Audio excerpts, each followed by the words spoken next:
من ربع كيلو لحمه مفرومه عملت كل كميه الكفته اللي انتوا شايفينها دي، كمان وبدون فرن كمان. طالعه طريه جدا وكده هوت وجوسي زي ما انتوا شايفين، بدون ما نضيف عليها كده هوت حاجات بقى تغير طعمها ولا حاجه. نضيف عليها كده حاجات تديها طعم احلى وتخليها طريه زي ما انتوا شايفين كده اهوت. يا رب الفيديو بتاع النهارده يعجبكم وتستفادوا منه. ولو الفيديو عجبكم ما تبخلوش عليا بلايك. لو انت لسه اول مره تشوفي قناتي يا ريت تشتركي في القناه عشان يوصلك مني كل جديد. يلا نبدا كده بسم الله ونصلي على رسول الله. اللهم صل وسلم على سيدنا محمد وعلى اله واصحابه اجمعين. معانا ربع كيلو لحمه مفرومه وبصلتين كده متوسطين حوالي ربع كيلو برضو، ومعايا حزمه بقدونس كده صغيره ومش هاخدها كلها برضو يعني انا هقطعها كده رفيع. هغسلها كويس وكل حاجه وهاخد بقى منها كده شويه. خلاص قطعتها زي ما انتوا شايفين كده بالشكل ده. وبعد كده بقى هشيلها بقى كده على جنب عشان تتغسل. وهنشوفوا بقى هنكمل بقى بقية الاضافات اللي هنضيفها على اللحمة. البصلتين دولت بقى كده حوالي ربع كيلو، همسكهم كده اقطعهم كده مكعبات صغيرة وهحطهم في الكبة، يا اما تعمليهم في المبشرة يا الكبة المتاح عندك او اللي بتحبي تستخدميه استخدميه. المهم ان احنا عايزينهم يبقوا مفرومين ناعم قوي. ومعايا كده قرن فلفل كده حامي، لو انت بتحبي الحامي حطيه، مش بتحبيه تقدري تستغني عنه خالص او تحطي فلفل يكون بارد. هطحنهم بقى كده كويس زي ما انتوا شايفين ناعم او زي في الكبه زي ما قلت لكم، او في المبشره. هنا بقى معايا مصفى كده، هحط كده البصل ده فيها، هصفيه من الميه اللي فيه. يعني مش ممكن تصفيه مش اللي هو لدرجه تصفيه 100%، بس على قد ما نقدر نصفيه كده شويه. بعد ما هصفيه بقى كده كويس هجيب بقى كده حاجه كده واسعه عشان احط فيها كل المكونات.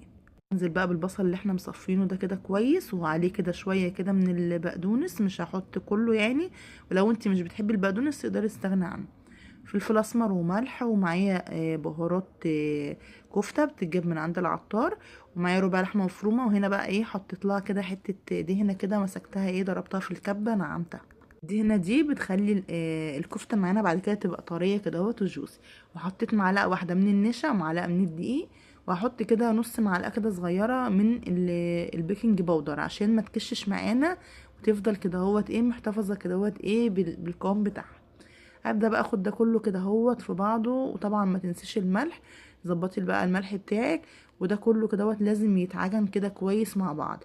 مش قادره تعجنيه كويس ممكن تحطيه في الكبه، تضربيه كده ضربتين كده في الكبه او 3 لحد ما تلاقي كل المكونات دي كده بقت عجينه واحده. انا هحطهم في الكبه بما ان كده كده كنت مستخدمه الكبه يعني مكانها بصل، فخدتهم ضربتهم كده ضربتين لحد ما نعموا بالشكل ده.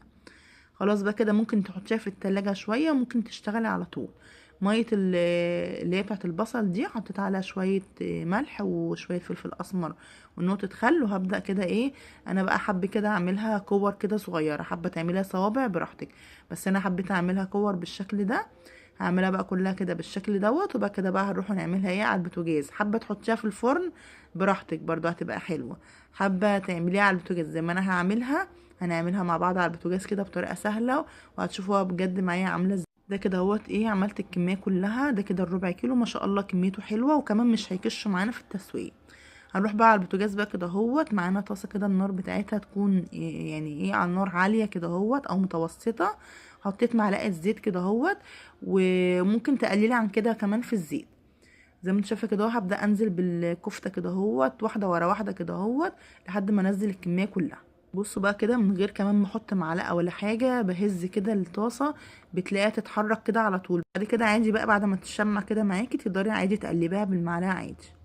بصوا زي ما انتم شايفين ولا كشت معانا ولا اي حاجه. حابه تستكفي بقى بكده بالخطوه دي كده تمام.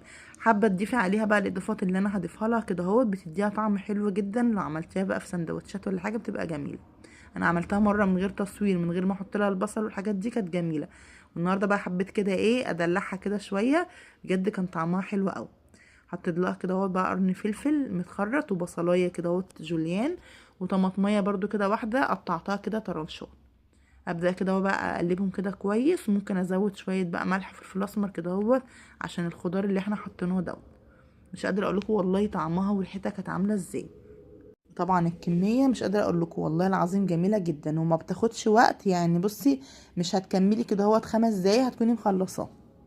لو حابه بقى الخضار يستوى ويدبل غطيها، مش حابه طلعها على كده هوت، بيبقى الخضار فيه قرشه كده وجميل. بس انا حبيت بقى كده ايه اسيب كده الخضار كده يستوى اكتر كده شويه وياخد من طعم الكفته. دلوقتي بقى هبدأ كده افضيها. عايزه اقولكم والله الكاميرا ظلماها ومش عارفه كده. يعني انا ما خدتش بالي وانا بصور ان التصوير مش طالع كده واخد حقه. المهم ان هي والله جربوها جميله جدا، طعمها وريحتها والكميه كده زي ما انتم شايفين. طبعا بتنزل بقى اي يعني مواد دهنيه زياده بتنزل في الطاسه. خلاص بقى كده هبدأ ارش عليها كده شوية بقى خضرة، وبجد والله كانت جميلة جدا. سندوتشات جنب طبق مكرونة، جنب طبق بطاطس، يعني حاجة كده بجد موفرة واقتصادية وسهلة وبسيطة. بصوا قد ايه من جوه طرية كده هوت، مش ناشفة ولا اي حاجة. ان شاء الله الفيديو يعجبكم وتجربوها. استنى بقى رايكم كده في الكومنتات، وما تنسوش بقى تحطوا لايك للفيديو دوت، ولو لسه ما اشتركتش في القناة طبعا اتشرفني الاشتراك. اشوفكم باذن الله فيديو جديد ووصفة جديدة، والسلام عليكم ورحمة الله وبركاته.